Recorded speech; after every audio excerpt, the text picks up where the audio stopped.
I'd like to just briefly go over doing your thumbnails for your package design. It seems to be intimidating a lot of people, and it's really not that big a deal. You just need to be able to get your ideas down on paper and upload them, and I can give you my feedback and help you decide which is the best way to go or which is the best direction to go in. I do want you to do your sketches or your thumbnails by hand. And the reason for that is if you're just sketching by hand, you don't have to worry about making everything perfect. If you can just indicate the basics, how you want to treat the type, if there's any type of imagery you want to use, they're going to be good to go. Once you get on the computer and start trying to actually do thumbnails with the software, I find people's creativity just kind of goes out the window because they're so worried about making sure everything is perfect and right. Now, for the purpose of the demo here, what I'm doing is I'm working in Photoshop. But again, you should have a sketchbook for this class. I would prefer that you sketch in the sketchbook. And again, you need to give me enough information so I can at least see what direction you're going in. The very first important thing you want to do is make sure, and you're only going to be sketching the front cell panel on your package. All right. But when you do your thumbnails, make sure you're doing your box approximately the right dimensions on here. If you know you're doing a really tall and skinny pasta box, all right, don't do your sketch in a big rectangle like this. Do it in something that's more accurately reflects the box you're doing here. So first thing, make sure you sketch the rectangle of your cell panel here and to approximate dimensions, and then just see if you can attack the problem here from different directions. So for the purposes of the demo on the box redesign, I chose to do the Wheaties box. And there's a couple things about the existing Wheaties box that have been around for years and years and years. I may try and keep some of those things in my design, or I may try and go a different direction. The two things that are most obvious with the Wheaties box are the color orange, but I can play with different colors when I get on the computer and start designing it. So I'll probably want to do at least one version of it where it still carries forward that orange color they're known for. The other is kind of the dimensional type that Wheaties has been known for years. It's kind of not exactly in 3 dimension. It's kind of just a distorted version of it. So maybe I want to do one version where I'm going to carry that forward. And then what else do I want to do? Well, maybe on this one, I'm going to keep that, the existing title for Wheaties. And one of the other things they always do in Wheaties boxes is they always use photos of athletes on there. So maybe for my first idea here, I'm just going to do a different version or a revamped version of the existing box. So instead of using a full athlete in here, maybe I'll choose an athlete and I'll crop it off here. And don't know which athlete I'm going to do or what sport I'm going to do.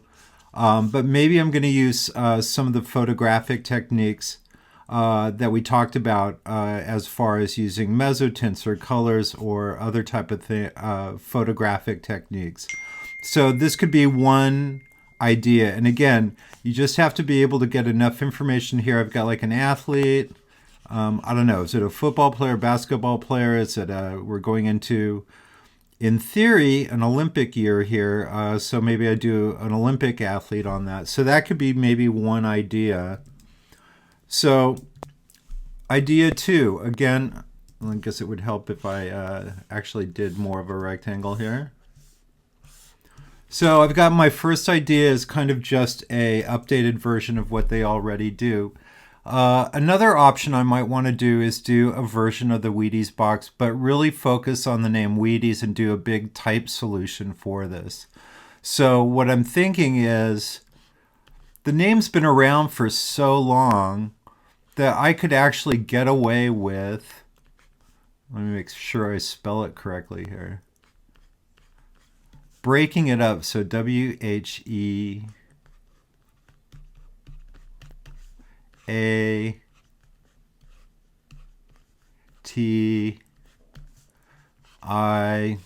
Let's see, maybe I should have broken it up a little different.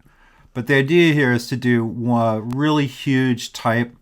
The other thing to remember too on packaging design, depending on what your product is, you want to make sure that this is going to have a good shelf presence. It's going to make an impact from a distance. And part of the reason, I had you guys do research on here, you want to make sure you're going to stay different from what all the competitors are on here. So in this case, I'm going to do just big, ginormous type.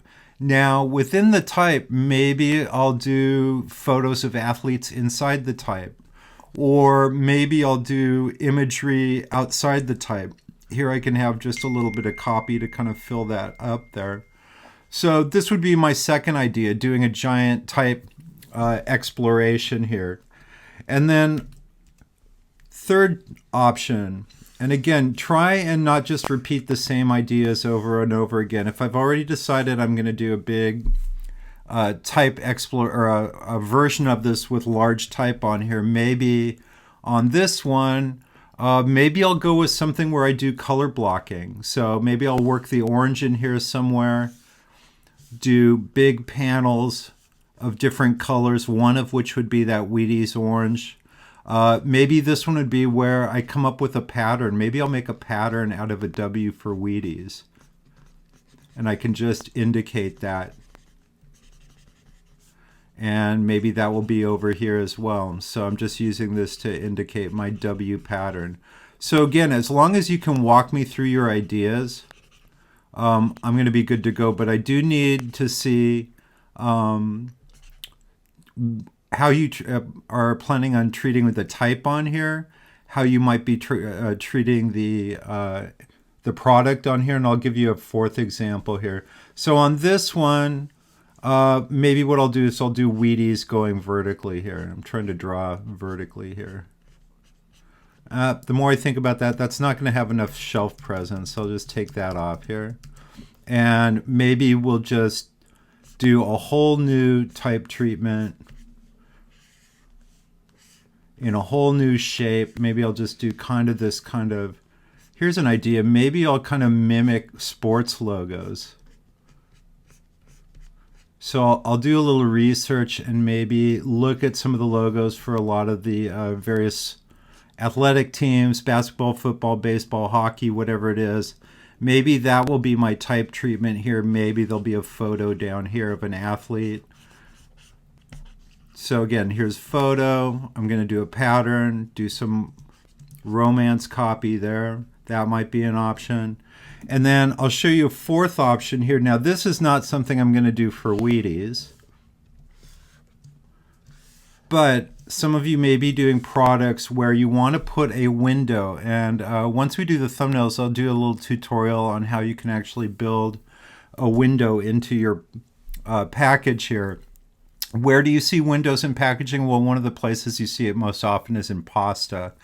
And part of the reason for that is a lot of people still are unsure which pasta is which. So if you can actually see it in the window, that would be helpful as far as selling the pasta on the shelf. Now for Wheaties, if you've ever looked at Wheaties, they're not the most attractive thing in on the planet. Plus, they come in a bag inside the box. So I'm not going to put a window on here if I was doing Wheaties. But if I was doing a window on here, let's say for this one example, I'm doing pasta.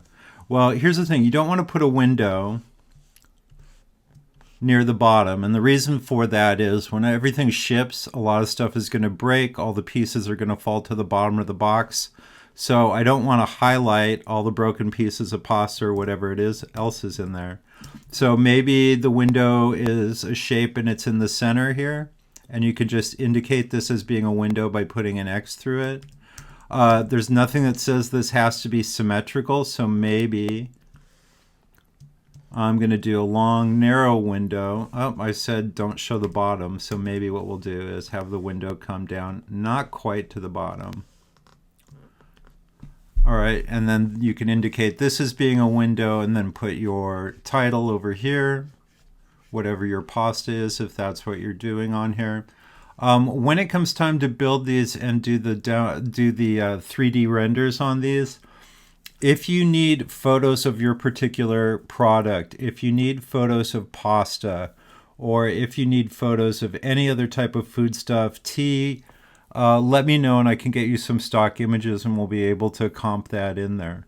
So if you do want to do something, and again, for a breakfast cereal, a window's probably not going to be the way to go on here, but for a lot of other products, it may be something that you want to build in there. And I'll tell you some of the other things to be concerned about if you do put windows in here, and I'll talk more about that when we start talking about the design of it.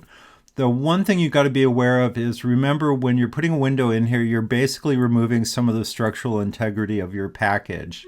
So you want to make sure that you don't put such a big window in here, or it's so close to the folds in your packaging that it's going to make the box really flimsy or make it easy to tear apart. So again, if you want to put a window in there, just indicate it. You can put an X in there. If you want to put a photo on here in addition to it, so maybe this is a big steaming dish of pasta in addition to the window, so that could be an option too. So I want 3 very distinct ideas, and a good way to break it down is do one thumbnail that's very much image driven, that's driven with photography or maybe graphics or illustrations. Maybe do one version where it's really more a typographic solution, where there's ways that you can treat the packaging with kind of super graphics of type on there, or different type treatments on it. And then a third really great way to approach the thumbnail is, how can you create a package design that's got graphic elements in it? And by that I mean, does it have pattern? Do you use big blocks of colored? Do you use a combination of things in there? So that's a good way to approach your 3 thumbnails: one image driven, one type driven, and then one with other graphic elements.